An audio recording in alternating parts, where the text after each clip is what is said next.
Plantation. I'm Ranger Hannah, and we're talking about the very long 1730s to 1970s history of the plantation site here. You can sit down in here, there's chairs and benches, and you can take pictures. If you have questions, you can just yell out to me, and I won't mind. It smells old. Yes. And that's one of the cool things about the house is that it is still the original building. The same family lived here from the 1730s until the 1970s. So they renovate some things as they go, but the majority of the woodwork inside still original. The big thing in this room that I like to start with, we're missing some of the walls and the ceiling. And so you can see the beams that would have been covered up. But that was the last owner in the 1930s. When he moved back in, the original plaster is falling apart. So he has to take it down and replace it. Then in the 1970s, when we bought the house from him, we took out his replacement. Was not really that old at that point. So we took it out and then left it open so that you can see the beams inside. Oh yeah, we how thick they are. Yes. This is the original from the 1730s, so it's going on 300. Obviously at that point they don't have power tools, so they're making all this by hand. And we have examples of the kinds of hand tools that they would have had, but no sawmill in this area yet either. So enslaved carpenters using hand tools, using pit saws, and then using material from right here. So they cut down cypress and pine trees, and that is what goes directly into the house. And the cypress especially, because it's a swamp tree, it is bug resistant and water resistant, lasts a very long time. 1730s is much smaller. And from the outside you can see where it changes, but from the inside you can also tell based on the floorboards. If the floorboards go this way, we're in the original part of the house. If they go the other way, that was added on. 1760s, they put a wing on each side, and the floorboards go in opposite directions there. So that makes the house a lot bigger, and they decided they want a new porch to go with the new sides of the house, and they add it to that side over here, which means in the 1790s, they have a brand new front porch on the opposite side from where it used to be, and the house swings around. So it faces that way after about 60 years.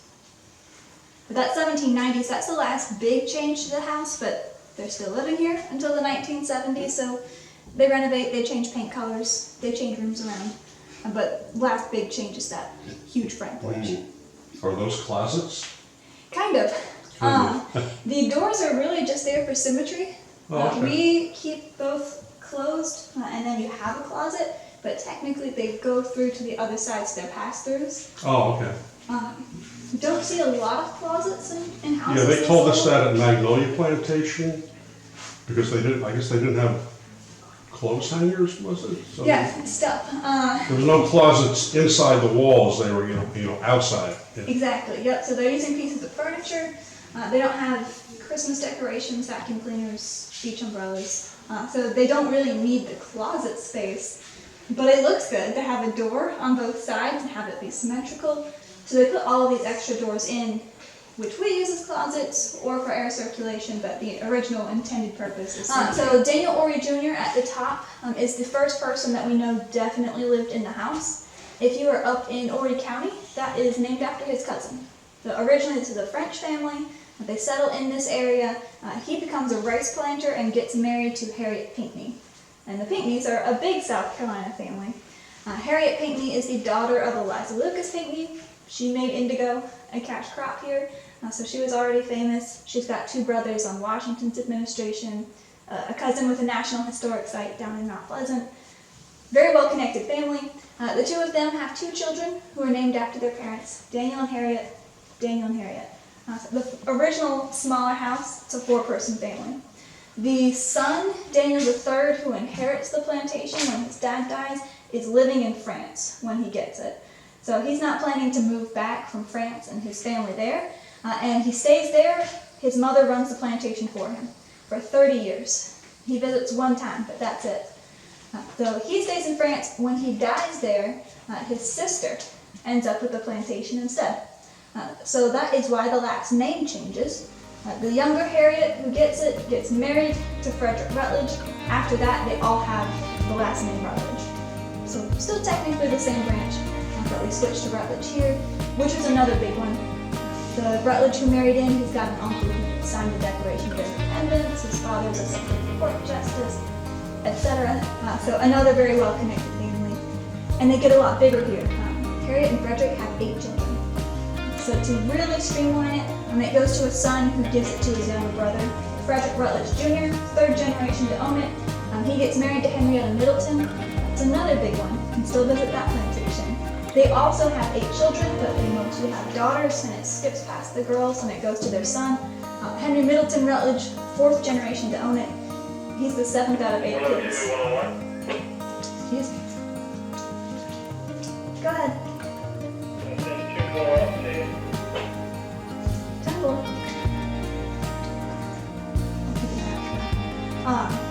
But yes, Henry Middleton Rutledge, 4th generation owner.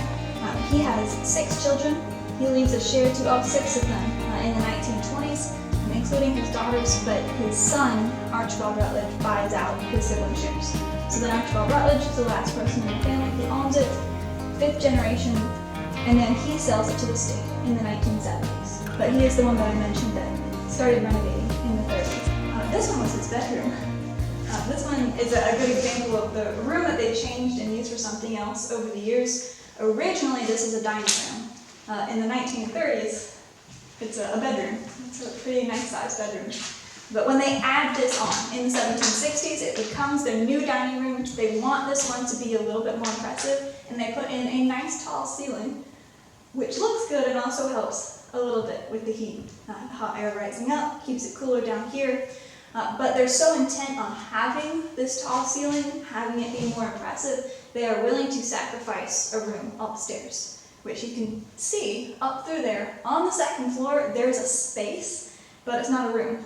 It's about 5 feet tall. It's not really big enough to be a room, and they didn't even use it for storage. They closed it off. No door or trap door to get in. Totally wasted space. Oh, wow. Which seems kind of pointless, except for it looks good down here. Plus, they put in window shutters. So anywhere there's a window down here, there is a set of shutters on the 2nd floor, which they couldn't get to open. Some of them aren't even meant to be open. They're just carved to look like window shutters. From the outside, that means the house is symmetrical.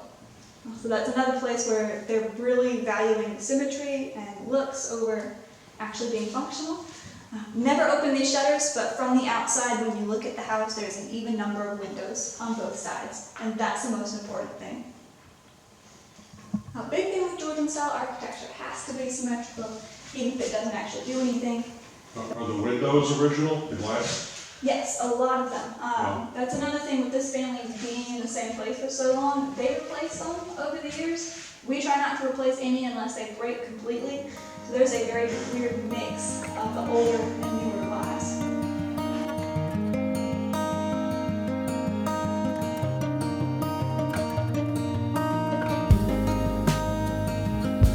Yes. And they have them at the Huntington Beach State Park. Yeah. So you still see these in this area being used, just not for rice anymore. It's easier to see how it works with the model, but this middle part is buried. So if you were standing out there and standing right here, you can't see the trunk part underneath, but you can see these gates. There's a gate which is in the creek, and there's a gate in the rice field. At high tide, we could open up this gate into the creek, and the water coming down the creek from the river flows through this middle pipeline, pushes the other gate open, and goes into the field. When it's closed, the water's trapped, and you have a rice paddy. Wow. And most people can picture that. Rice grows in water, and they need a way to control how much water is in the field. So there's a good way to put water in. They also need to be able to get it back out for harvest. This side at low tide, and any water that's trapped in that field drains back out into the creek, which does still work. So you see it being used like at Huntington, where they're using it to control the water level, not for rice, but just to move water around. We use ours to get water out of that field because we don't want water in there. We're not growing rice, it's just growing mosquitoes. So that's where they're laying their eggs, is that standing water where the rice fields used to be.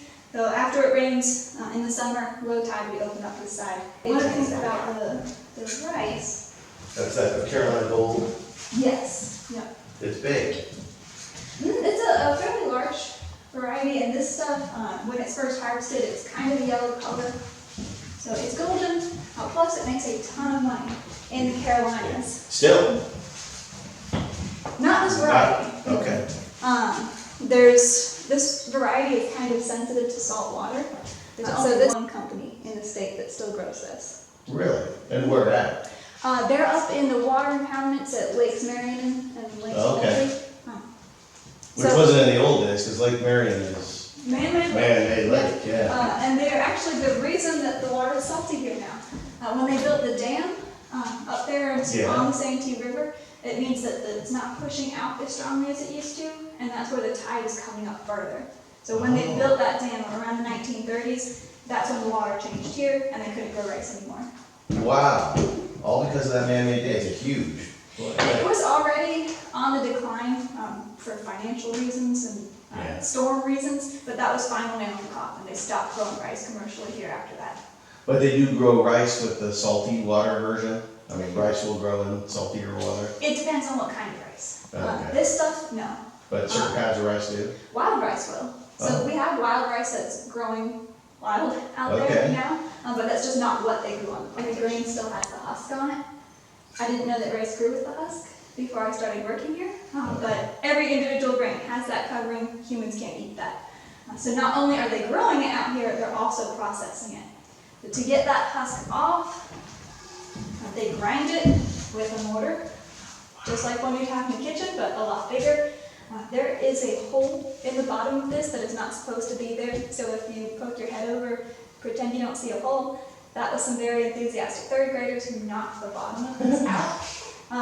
But it's still a fairly deep bowl. Rice goes in and they grind it enough that it cracks the husk open. Once it's cracked open, it has to be separated, and they use baskets. If you're near Charleston, you see a lot of the sweetgrass baskets. Yeah. Big shallow one like this is specifically for winnowing rice. They swirl around, toss it up in the air, husk blows away, and just the rice grain is left. Wow. So then you can pack it into barrels and ship it out.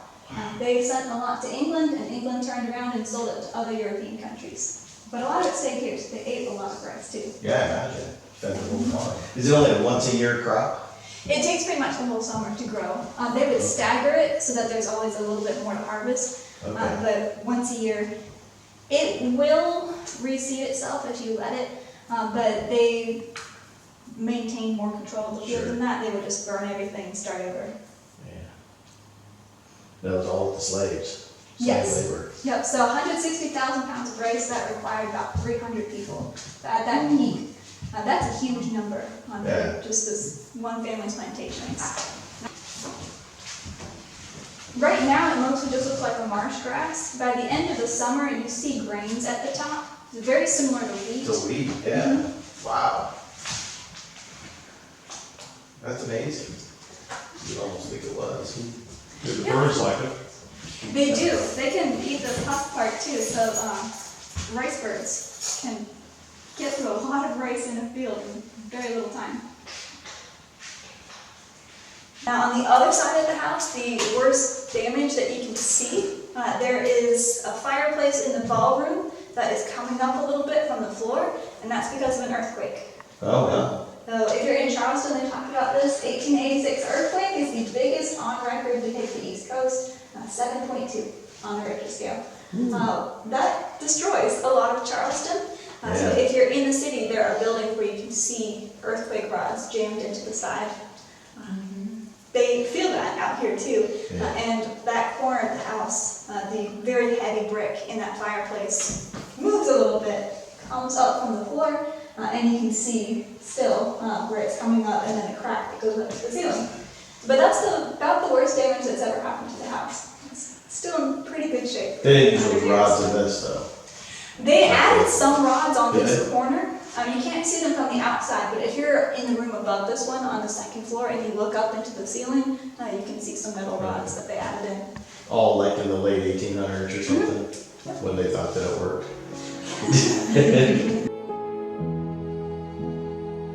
Everybody that we have on record over the years, and it is divided up by year, the selection of years looks very random. But each year listed is a document that we have. Okay. So depending on what kind of document it is, sometimes it's comprehensive and sometimes it's not. For example, in 1758, there are 5 names there. Those 5 people are listed in Daniel Ory's Sr.'s will, where he's leaving them to his son. But we're assuming there are already more here. It's just those 5 specifically who are listed on that document. This one, 1786, goes from the 2nd column all the way through most of the 6th column. That one is a comprehensive list because it's an inventory. And that is right after the first owner of the house had died, so Daniel Ory Jr. When he died, they made a big inventory of the 12 plantations that he owned for tax and inheritance reasons. And they inventoried all the property, including 300 people who were at that time considered to be his property. That's around the peak of rice production here, so we think it's the most people ever enslaved here at one time. But that's a huge number. And the majority of them would have been field hands. The majority of them also would have lived at Hampton. I said he owned 12 different plantations, but Hampton was by far the biggest. Maybe 150 would have been here specifically. Okay. But on this list, because it is being used as a tax document, they do also value everything on inventory. So the number after each name is a value in British pounds, what that person was considered worth at the time of inventory. Which is something that can be hard for us to look back at today. Sure. We try and use it for a little bit of information.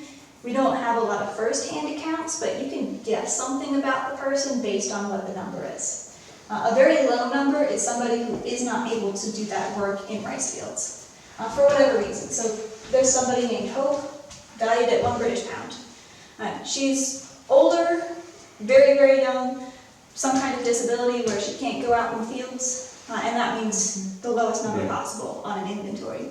On the other hand, the higher numbers are people doing something specialized or specific. Sometimes they say what that is. The drivers, Daniel and Angus, 500 and 650 pounds. Ishmael, shoemaker, 416. There's somebody named Nick who's a cooper at 138. So the cooper is the barrel maker, and they use a lot of barrels for shipping that rice out, but also he's older. So it's a slightly higher number, but not as high as some of the other ones on there. It is 800 for a man named William. They don't write down what he did, but we know it must have been something for that number to be so high. Yeah. Somebody who had a specialized skill, somebody who could read or write, someone who worked really closely with the family as well. So some of the women on here who have higher numbers are maids and cooks. Because they work a lot with the Ory Rutledge family, they have higher numbers. Okay. And the guys who run the gates, right, who knew how to put the water in that. Yep, the trunk minders, they would also have higher numbers. So somebody who knows a lot about the rice production also. Well, that's where a lot of these guys came from, right? Angola or whatever, they were specifically getting them because they knew how to do rice. Yes, exactly. It's the West African rice coast that targeted that area. Which is amazing. Yep, that's where so much of the rice People didn't know cultivation cotton, knowledge. it was really these rice guys that they were. Georgetown at one point is the literal richest place in the country based off of that rice. Right. That's where they're coming in. Amazing.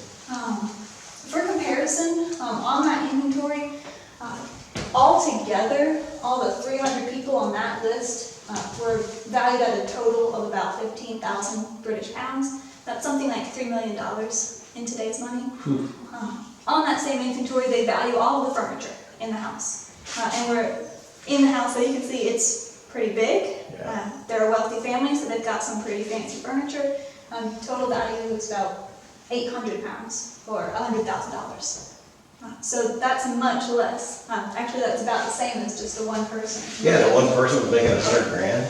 Jeez. Was valued at Well, I mean, but in terms of value, jeez. That's a lot of value. Yeah, you have these plantation owners who are very wealthy, but they do not necessarily have cash. They own property. And at this point, their property is in land and slaves. That's what their money's invested in. That's what their money is, okay. So 12 different plantations that this family owns in the 1700s. By the 1800s, they stopped spending as much time here. They're living here pretty much full time, 1700s, but by the 1800s, they're spending more time in the city. They go into Charleston in the spring for the social season. They go up into the mountains in the summer. It's not worth it for them to stay out here because it's hot. And they don't really know that the mosquitoes are causing the malaria, but they know that people are getting sick in the summer. So they leave. For the people who are on this list, they have to stay here, but the family closes up the house and they're gone for half the year. They only come back here in the wintertime when the conditions are much better. Wow. So because they're not here as much, they sell off a ton of land, and they have 4 plantations by the mid-1800s, which is still a lot. We're still estimating about 150 people were enslaved on the 4 different plantations, but it's nowhere near as big as the peak in the 1700s. Okay. So the 4 plantations is what this guy inherits. Henry Middleton Rutledge, he's 4th generation owner, guy with a bunch of older sisters. This is 2 pictures of him, but there's one where he's younger, one where he's older. And in this picture, he is in his Confederate colonel's uniform. Oh, that's cool. He inherits this in 1861, which is the year the Civil War starts. So he only owns it for about 3 months, and then he leaves and he joins the Confederate Army in North Carolina. So he's gone for the whole war. He's injured at the Battle of Antietam, but he makes it back here at the end. And when he gets here, he finds that nobody has come out to Hampton. It's so far in the middle of nowhere. There's a lot going on in Charleston. There's a lot happening in Georgetown. Even on the coast where gunboats can reach, there are plantations that are destroyed. Nothing makes it out here. So no damage, no troops came through here. Nope. Wow. Not for the Civil War, anyway. Oh, yes, for the Civil War. But he was very lucky. He comes back, the house is totally fine, all the rice fields are fine, nothing's burned, nothing's You really raised. are in the middle of nowhere. And it takes a while to get here today by car, so at the time, horseback on foot, it's not worth it. Sherman makes it up to right outside of Charleston and then goes to Columbia instead, so he doesn't continue up the coast. So he still has the house and all the land. The major difference is there's now about 130 people still here who are officially free at the end of the war. And most of them don't have any kind of money or land. Right. So it's difficult to just pick up and leave. They know how to farm rice, and most of them, they have lived here their whole lives. So a lot of them end up signing tenant farming contracts with him. So same people in the same place, working for the same person, doing the same thing. Slightly different system. The tenant farming contracts that they used here, it was a 2-day system. So it's different from sharecropping where they split the crop with the landowner. They split the time. 2 days out of the week, they work in his rice fields, that's the rent. And then the other 5 days, they're on land that they're borrowing from him, and they grow their own crop for 5 days. Wow, do they sell it for make a profit themselves? Yep. Wow. So if they can get a good crop, if they can get a good price, some of these families make enough money that they save up and buy their own land. A lot of them bought land really close by, and they are our only permanent neighbors. There's still not much else out here with the national forest, some privately owned land, the river, but on the other side, if you're going right, exiting out of the park, there's a small community, it's usually called Germanville or Germantown.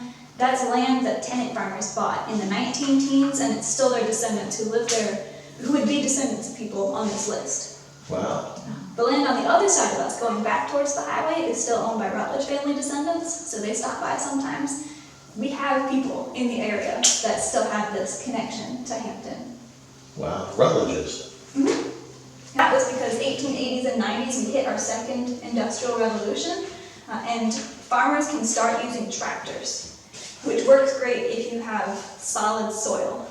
So this is where states along the Mississippi start growing rice. Yeah. Texas, That's what I heard. Louisiana, Arkansas is the biggest American rice producer today.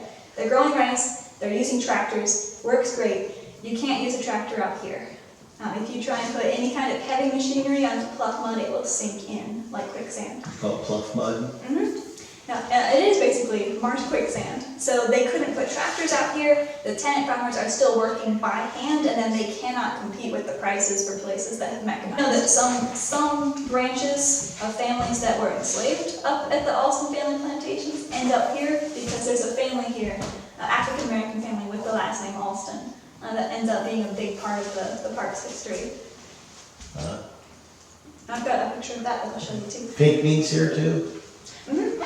Yep. This family, the first owner, his wife was originally a pygmy. Pinckney, okay. That's some Constitution stuff, right? It was signed here or whatever. Yep, they're all, especially early generations, they're all connected, big political Charleston names. Wow. So how many of the slaves would be buried here on this plantation? A good number, but we don't know for sure.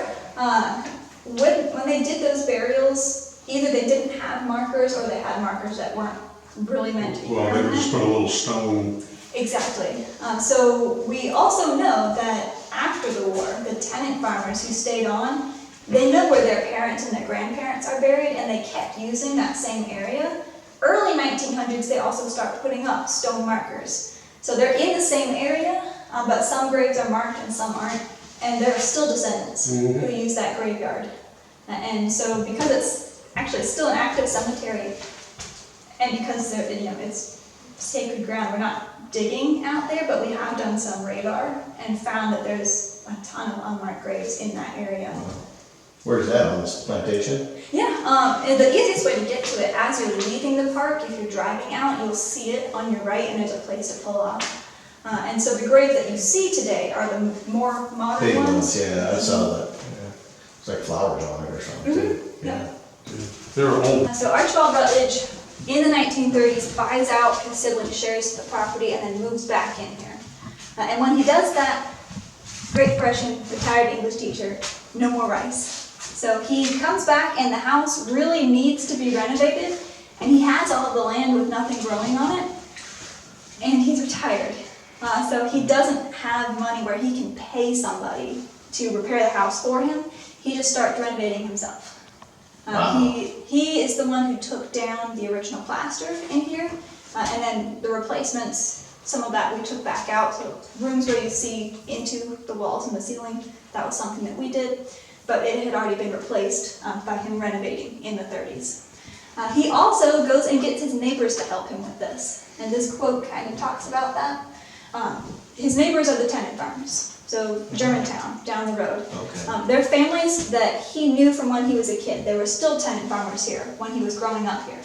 And they know each other. He goes over and says, hey, I'm back at Hampton. I have all of this land, and I'm not doing anything with it. And they use the land for food and livestock. In exchange, help him out with the house. So it really wasn't a big animosity then? I mean, these are all former slaves, and it was not... Especially in the middle of nowhere, they kind of have to work together. Yeah. Nobody has any money. It's very hard to just go into town for resources, so there's a lot of bartering happening. And Archibald Rutledge is also a big writer. Right around the time that he moves back, he's named the first poet laureate for South Carolina. So he has poetry, short stories, books, and a lot of what he writes about is him coming back to the house and fixing it up and interacting with his neighbors. So it's very interesting to read his work from the 30s and 40s about these families that he's interacting with. Really? Because it is, I would say it is very different from what you might expect in Yeah. the 30s and 40s in the South. But he's working on the house, he's writing a ton. He is pretty popular as a writer, especially in the 30s and 40s, and he has people who read his work want to see this place that he's talking about. And he starts having people come to see the house. And he's able to start giving tours. Late 1940s, he opens up the house where people can visit it. This is a copy of an advertisement from the 50s. 7 days a week, 9 to 5, you could tour the plantation house with Archibald Rutledge, and it costs $2 a person. That's how he makes some money. Yes, with inflation, we're actually a little bit cheaper than that. But he does that for 20 years, late 40s until he moved out in the late 1960s. So doing that, he had a lot of people come through. I have had people come on my tour and say, oh yeah, I was here in the 60s and did the tour with Archibald Rutledge as part of an English class field trip. So it's not that long ago. Pat Conroy visited the house in the 60s with his English teacher, met Archibald Rutledge, and he writes about that in one of his books. Okay. That is why he sold it to the state. So after having it open for 20 years, having people come through and talking a lot about the history of the house, he didn't want it to just go back to being a private residence, he wanted it to stay open. So he worked together with his youngest son, Irving, to sell it to the state with the intention of having it be a state park. It's still open to be visited. So 1971, he sold it to South Carolina for $100,000. That's for the house and 300 acres of land Oh my around gosh. it. Yeah, it's pretty nice. Unbelievable. And that's how the state ends up with it. It goes directly from 5 generations of the same family to the state. And between us and Archibald Rutledge, the house has been open to tour for about 70 years. Really? And we've got a ton of history from what he wrote down. We're also lucky because, again, we do have descendants who live close by. The other quotes on this board are from interviews in the 30s, the 70s, and the 2000s from some of those African American families down in Germanville. This one is a Work Progress Administration interview, so that's something that you can read in full on the Library of Congress website. But he talks about once the rice is gone, there's no other industry that's ever big enough to replace it. So there's not a lot of jobs in the area. In the 2000s, William Boykin says the same thing. There's not a lot of jobs after the rice is done. Yeah. He actually just passed away in 2020. He was 98. But all of these families still have descendants who live close by. The one at the top, Sue Alston, that's my favorite. So Sue Alston, if you look at when she was alive, that's 1870s till 1983. She was at least 103 when she died, possibly up to 113. And she lived for most of that time at Hampton. So her parents, her grandparents would have been enslaved here, and she talks about hearing stories about that in this interview. But she's first generation post-Civil War, so kind of right through that big transition period. She sees a lot of history happen over the course of a century. By the time she gives this interview, she has great-great-grandchildren. And one of her sons, who she raised here at Hampton, became the first park ranger here in the 1970s. So the family was here for a while. Okay. We'll go through 2 more rooms together, but I like to point out this board, there are buttons at the bottom, and that will read out these quotes. The ones from William Boykin and Sue Alston are actual clips from the interviews with them, so it plays their voices. And Sue Alston especially has a Gullah accent. Oh, she does. Cool. So it's really cool to hear her family story. During the Revolution, the first owner, Daniel Ory, is fighting in Charleston, and it's his wife who's running the plantation for him.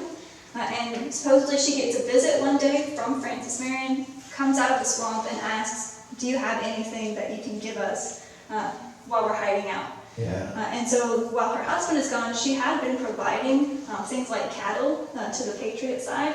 So she invites him in and says, "You can sit down in a chair in our parlor, we'll pull something together for you," and then leave. So he falls asleep in his chair.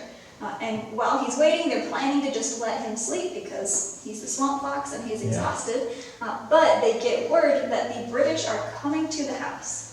So they wake him up, he jumps up out of this chair so quickly that it breaks the arm off. Supposedly, the family still has that.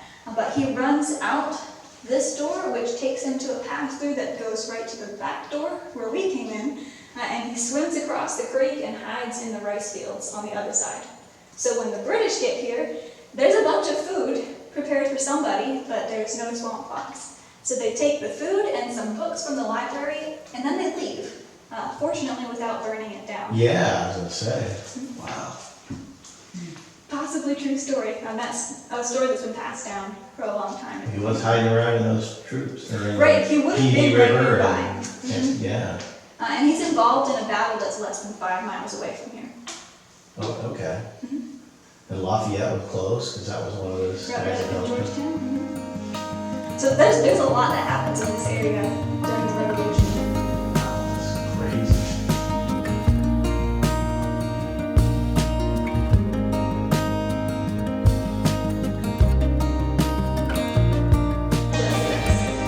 So one room on this side goes all the way across and all the way up through the second floor.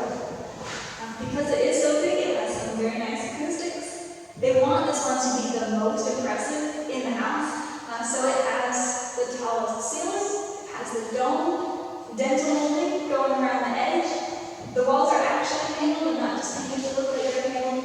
Huge fireplace. This is the only mantle that they had made in Charleston for them instead of just having it made here. There's marble at the front. There's another pulley for the bell system on this side. You can also see that earthquake damage, that left side, where it's coming out from the floor, that goes back to 1886. And it still has a crack that goes up to the ceiling. They never repaired that, but our oldest pictures in here, that's already there. My favorite thing in here is the floorboards.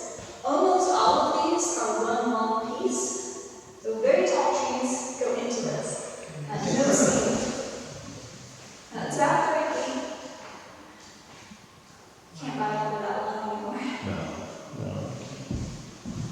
So we call this their ballroom today. Historically, the family called it the long room because it's long. But it's used for parties. They already have a living room and a dining room and a parlor. They only need this for something big. And the biggest party that they ever had out here is in 1791 when George Washington visits the house. And for this one, I have 2 parts to the story. There is a part of this story that definitely happened. There is also a part that possibly happened, based on human legend. So the part that Washington writes about in his journal, he's on a tour of the southern states. And this is between his first and second term as president. So people are very excited that he's touring, and he sees a lot of people, stops at a lot of places. There's a lot of stories about him traveling out there. So he writes that he is heading down the Kings Highway. So he's traveling by horse and carriage, and in this area there's a ton of rivers, so he has to stop and take ferries in a lot of places. So he comes across the South Santee River on a ferry boat, and then detours and stops here because he knows the Pinckney family. So at this point there's a son in France who technically owns the house, but he's in France and his mother is running the plantation for him. That's Harriet O'Reilly, who was originally a Pinckney. Her mother, Pinckney, has moved in here with her. Also at this point, her cousin, Charles Pinckney, is the governor of the state. Right. One of her brothers, Thomas Pinckney, was Washington's aide, one of them during the Revolution. So he's networking with this family. Within 2 years of this visit, both of her brothers are on his administration, ambassadors to France and England. So he stops here, they know that he's coming, and they are very excited. It's the 3 ladies. So Harriet, her mother Eliza, and then her daughter, the younger Harriet. They've invited a ton of people. There's a lot of food. One of the Harriets made a sash with his face painted on it. The Charleston Museum still has that. It still exists, but she's a good artist. But they host a big party for him. That would have been in this room. Their brand new front porch. He would be one of the first people to use the new front entrance instead of the old front entrance. So he comes from the highway rather than coming by road. And he comes up on this direction, is on the new porch with Harriet O'Reilly and talking about her new addition to the house. So it was Harriet's idea to put that porch on to go with the new extended size. And that porch, she had it designed to look a lot like a house in England. She stayed there when she was a kid. The house in England is called Hampton on the Thames, and we think that might be where the name came from. But now that she has her new porch on this side, the house has flipped around. Instead of facing the water, it faces out towards the highway.